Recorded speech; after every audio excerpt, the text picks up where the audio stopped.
Lieutenant Maggie also spoke with the 13 Watchdog team back in November for our original story on Grand Rapids speed limits. He at that time told us he thought some of the limits in GR were illegal and unenforceable. Once you start basing speed limits on scientific studies like we did, you wonder if these losers really should be winners. But there are few winners here. Tonight we are exposing an awful lot of emails that show a big disagreement here. In fact, we obtained this huge stack of emails from our leaders discussing what to do about the speed limit of 55 miles per hour on M231. It's a discussion that's been going on for a year now, and we're making it public for the very first time.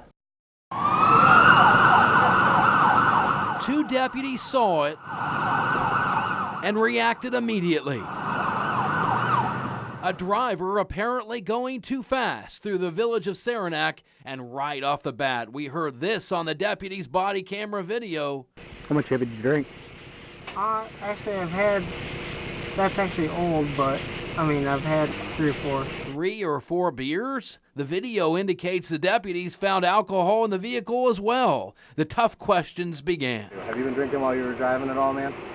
Well, no, I have not, actually. I will be honest with you. Not that big of a deal, man. No, I'm not gonna lie to you. I wasn't drinking and driving. They tested. Blah, blah, blah, blah, blah, blah, blah, blah, blah, blah, blah, blah. And tested. 1, 2. And ultimately arrested. Because you're under the influence, you've got OWI, you've got possession of a firearm while intoxicated. That's right, Anthony Owen was also packing a loaded gun as he admitted he drank before he drove. Not that he was drinking while he was driving. You're going to lose your CPL. Owen was mostly concerned about losing his weapon. Like, you might not get it back. Really? You can't possess alcohol, you can't have alcohol in your system and have a handgun. 6 months later, this is Anthony Owen in court, perhaps about to get his gun back. After all, he was about to be a free man. Probably would help if you didn't drive it the way you were driving. Owen was clocked by deputies at 43 miles per hour in a 25 zone on Parsonage Road in Saranac. You can hear the banter between Owen and the deputies that September night about having to stay slow. It's hard to let off, you know. It's not hard to let off. All you gotta do is literally just let off on the gas. That's all there is to it. Oh, yeah, you're When it comes down to it, yeah, you're that's not all lying. you have to do. You're not lying. Especially when you're in the village and it's only a 25 mile an hour zone. Or is it 25? That was the question answered by this man, Ionia County District Court Judge Raymond Vogt. In a shocking turn of events last week, we watched as Judge Vogt decided the speed limit on that road wasn't really 25 miles per hour as posted. It was 55, the state's default speed limit.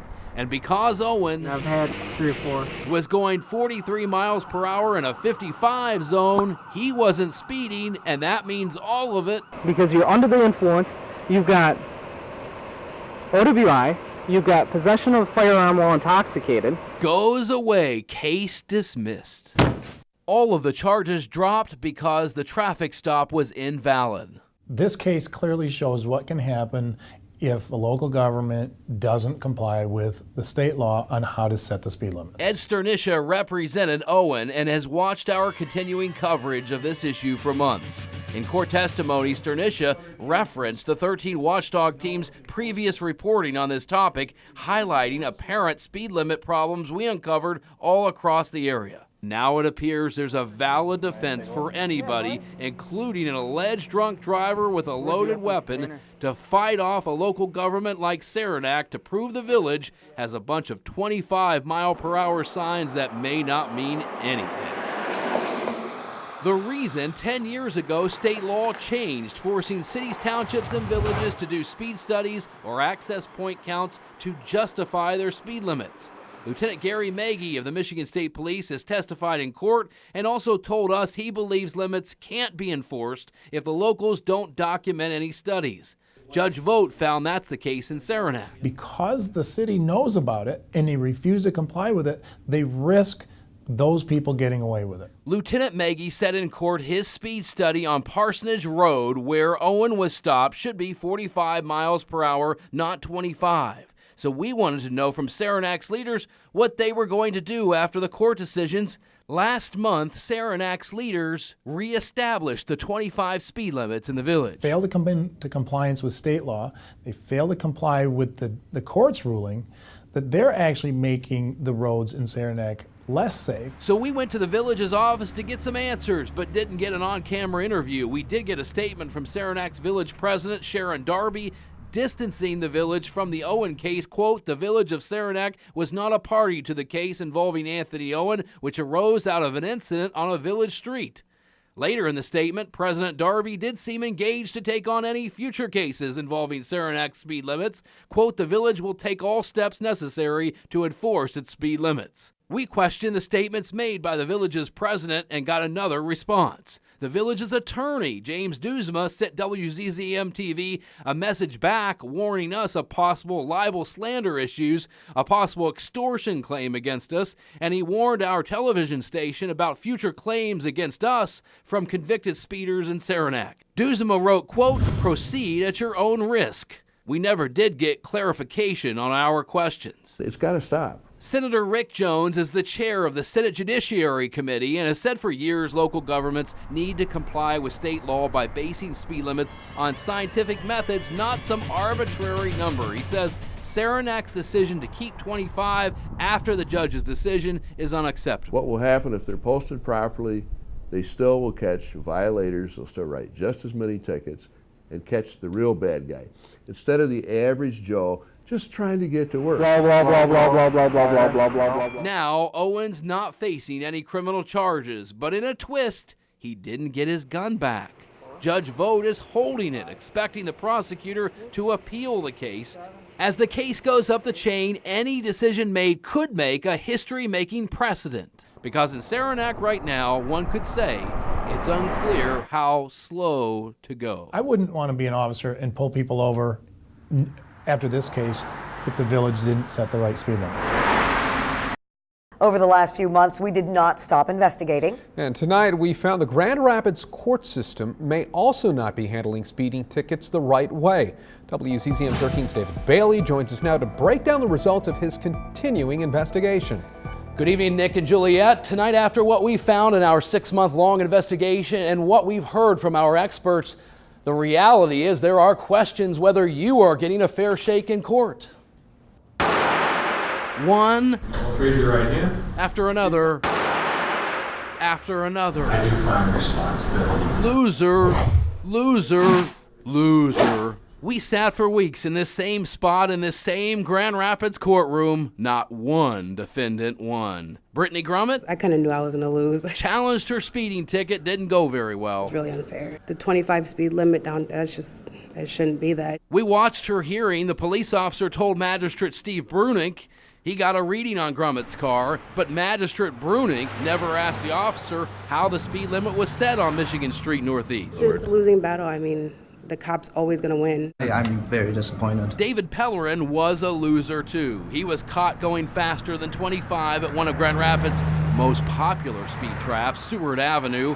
Magistrate Brunick again didn't ask the officer how the speed limit was set on the northwest side. It should have been at least 40 miles an hour. I don't see why not. There's no houses around, no kids running around. It's a truck road. These drivers were convicted of a civil infraction weeks after our 13 Watchdog investigation questioned the validity of speed limits in the city. But it's clear the magistrate may not have seen our story. 45 going away. Leading national expert Jim Walker from the National Motorist Association did multiple speed studies for us in November, showing several streets were likely posted incorrectly. 42. Now Walker came back to town. On behalf of the two losers, we did speed studies on those streets, testing the speed of hundreds of vehicles. At Seward, the posted speed is 25 miles per hour. We found in our speed study 97% of drivers were not obeying the speed limit there. In addition, if the city of Grand Rapids did what some suggest they're supposed to do and set the speed limit the 85th percentile of a speed study, the speed limit would likely change from 25 to, guess what? He was right. It should have been at least 40 miles an hour. On Michigan, the posted speed limit is 25 miles per hour. It could be considered a 25 zone for a business district. But really, we found in our study 99% of drivers were disobeying that speed limit. That 25 could be changed to a scientifically based 35 miles per hour. And you'll recall what Grummet said. The 25 speed limit down, it shouldn't be that.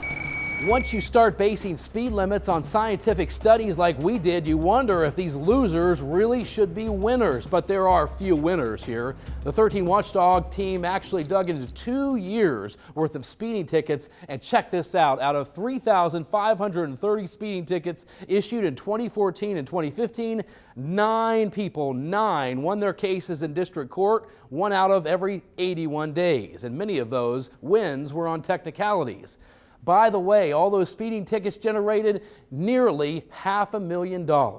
MSP Lieutenant Gary Maggie told us in November several speed limits in Grand Rapids he thought were illegal and unenforceable, and that there are only 2 ways a speed limit can be set these days: through an access count of driveways and intersections in an area, or through what we did, a speed study. We found the city of Grand Rapids has little to no documentation how speed limits are set on their streets. Yet we watched case after case after case where the legality of a speed limit was never questioned by the court system. So we wanted some answers from the justice system about the court process. We asked Magistrate Bruning to do an interview. He declined and walked away from us. His boss, Chief District Court Judge Janine LaVille, declined too and wouldn't even answer the prepared questions in this email. Lieutenant Maggie also spoke with the 13 Watchdog team back in November for our original story on Grand Rapids speed limits. He at that time told us he thought some of the limits in GR were illegal and unenforceable. Months later, internal emails from the MSP we obtained show Lieutenant Maggie was punished for speaking out to our team. Maggie wrote in an email, quote, "I have been essentially forbidden to talk to the press as a result of the article on GR speed limits that you sent me. The chief of GRPD called to Colonel to about me." Maggie's other internal emails also revealed another eye-opener, that commanders at local MSP posts around the state have been told to enforce speed limits even if the MSP's Traffic Services Division considers those limits illegal and/or unenforceable.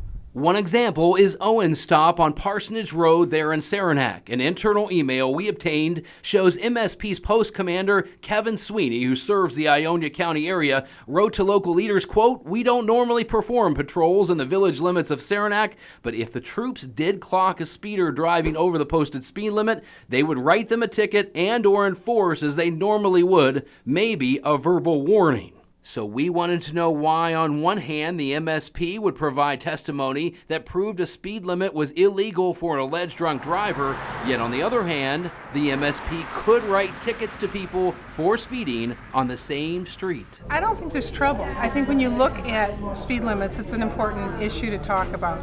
We base everything on sound science and engineering, but yet there are variables that we need to consider as well. Colonel Christy Kibbe-Atu is the director of the MSP. Right now, what the posted speed limit is, we're going to enforce that law.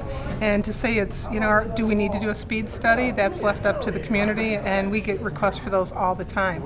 So I think it's a case-by-case basis. I don't think we're saying one thing and doing another. Tonight we are exposing an awful lot of emails that show a big disagreement here. In fact, we obtained this huge stack of emails from our leaders discussing what to do about the speed limit of 55 miles per hour on M231. It's a discussion that's been going on for a year now, and we're making it public for the very first time. They sure did adopt this highway. I see them just about every morning.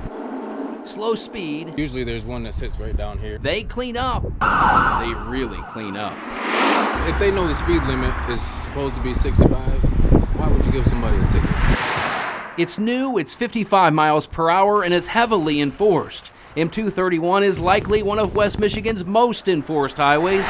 Internal emails we obtained from the Michigan State Police show it. Given the fact that the highway is brand new and the apparent high level of enforcement, I would request that we investigate correcting the speed limit as soon as possible. Lieutenant Maggie recommended deputies either limit or suspend enforcement on M231 And that didn't go over well with Ottawa County Sheriff Gary Rosema. In another email we obtained, MDOT's leaders appear to not want to investigate the speed limit on M231, basically waiting for the state's legislature to act. And lawmakers may very well do that by the end of the year, which we are told would make it easier, at least politically, for M231 to be changed to 65 miles per hour.